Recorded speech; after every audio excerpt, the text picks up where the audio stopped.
जय श्री राधे प्यारे भक्तों। आइए हम कथा श्रवण करते हैं एकादशी व्रत की।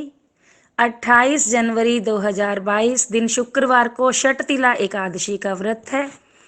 एक समय दालभ्य ऋषि ने पुलस्त्य ऋषि से पूछा कि हे महाराज, पृथ्वी लोक में मनुष्य ब्रह्म हत्या आदि महान पाप करते हैं, पराये धन की चोरी तथा दूसरे की उन्नति देखकर ईर्ष्या करते हैं, साथ ही अनेक प्रकार के व्यसनों में फंसे रहते हैं, फिर भी उनको नरक प्राप्त नहीं होता। इसका क्या कारण है? वे न जाने कौन सा दान पुण्य करते हैं जिससे उनके पाप नष्ट हो जाते हैं। यह सब कृपा पूर्वक आप कहिए। पुलस्त्य मुनि कहने लगे कि हे महाभाग, आपने मुझसे अत्यंत गंभीर प्रश्न पूछा है। इससे संसार के जीवों का अत्यंत भला होगा। इस भेद को ब्रह्मा, विष्णु, रुद्र तथा इंद्र आदि भी नहीं जानते, परंतु मैं आपको यह गुप्त तत्व अवश्य बताऊंगा। उन्होंने कहा कि माघ मास लगते ही मनुष्य को स्नान आदि करके शुद्ध रहना चाहिए। इंद्रियों को वश में कर काम, क्रोध, लोभ, मोह, अहंकार, ईर्ष्या तथा द्वेष आदि का त्याग कर भगवान का स्मरण करना चाहिए। पुष्य नक्षत्र में गोबर, कपास, तिल मिलाकर उसके कंडे बनाने चाहिए। उन कंडों से 108 बार हवन करना चाहिए।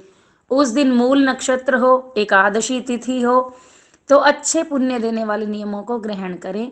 स्नान आदि नित्य क्रिया से निवृत्त होकर सब देवताओं के देव श्री भगवान का पूजन करें, एकादशी का व्रत करें और रात्रि को जागरण करें। उसके दूसरे दिन धूप, दीप, नैवेद्य आदि से भगवान का पूजन करके खिचड़ी का भोग लगाएं। तत्पश्चात पेठा, नारियल, सीताफल या सुपारी का अर्घ्य देकर स्तुति करनी चाहिए। प्रभु की स्तुति। हे भगवान, आप दीनों को शरण देने वाले हैं, इस संसार सागर में फंसे हुओं का उद्धार करने वाले हैं। हे पुंडरीकाक्ष, हे विश्वभावन, हे सुब्रह्मण्य, हे पूर्वज, हे जगतपते, आप लक्ष्मी जी सहित इस मेरे अर्घ्य को स्वीकार करें। इसके पश्चात जल से भरा घड़ा ब्राह्मण को दान करें तथा ब्राह्मण को श्यामा गौ और तिल का पात्र देना भी उत्तम है। तिल स्नान और भोजन दोनों ही श्रेष्ठ हैं। इस प्रकार जो मनुष्य जितने तिलों का दान करता है उतने 1000 वर्ष स्वर्ग में निवास करता है।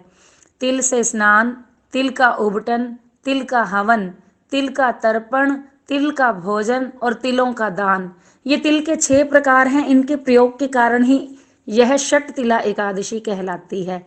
इस व्रत के करने से अनेक प्रकार के पाप नष्ट हो जाते हैं।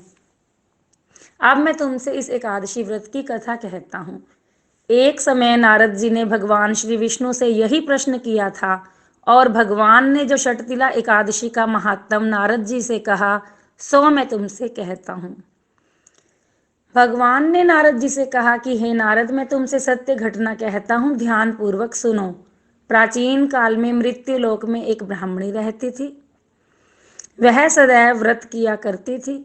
एक समय वह 1 मास तक व्रत करती रही। इससे उसका शरीर अत्यंत दुर्बल हो गया। यद्यपि वह अत्यंत बुद्धिमान थी, तथापि उसने कभी देवताओं या ब्राह्मणों के निमित्त अन्न या धन का दान नहीं किया था। इससे मैंने सोचा कि ब्राह्मणी ने व्रत आदि से अपना शरीर शुद्ध कर लिया है, अब इसे विष्णु लोक तो मिल ही जाएगा। परंतु इसने कभी अन्न का दान नहीं किया, इससे इसकी तृप्ति होना कठिन है। भगवान ने आगे कहा कि ऐसा सोचकर मैं भिखारी के वेश में मृत्यु लोक में उस ब्राह्मणी के पास गया और उससे भिक्षा मांगी। वह ब्राह्मणी बोली, महाराज किस लिए आए हो? मैंने कहा कि मुझे भिक्षा चाहिए।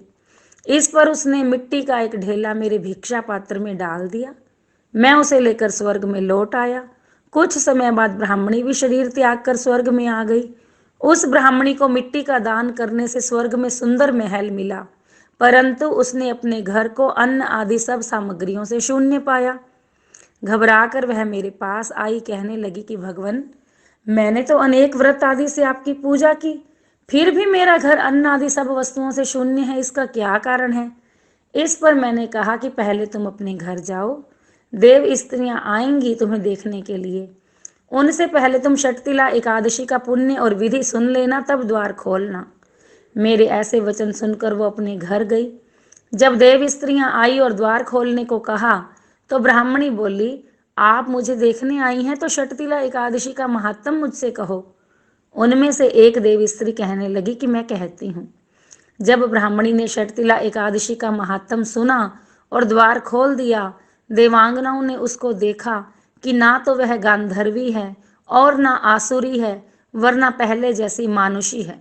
उस ब्राह्मणी ने उनके कथनानुसार षटतिला एकादशी का व्रत किया। इसके प्रभाव से वह सुंदर और रूपवती हो गई तथा उसका घर अन्न आदि समस्त सामग्रियों से युक्त हो गया। अतः मनुष्यों को मूर्खता त्याग कर षटतिला एकादशी का व्रत और लोभ ना करके तिल या तिल से बने हुए वस्तुओं का अत्यधिक दान करना चाहिए। इससे दुर्भाग्य, दरिद्रता तथा अनेक प्रकार के कष्ट दूर होकर मोक्ष की प्राप्ति होती है। हरि ओम, नमो नारायण जी। जय श्री राधे प्यारे भक्तों, जय श्री कृष्ण जी।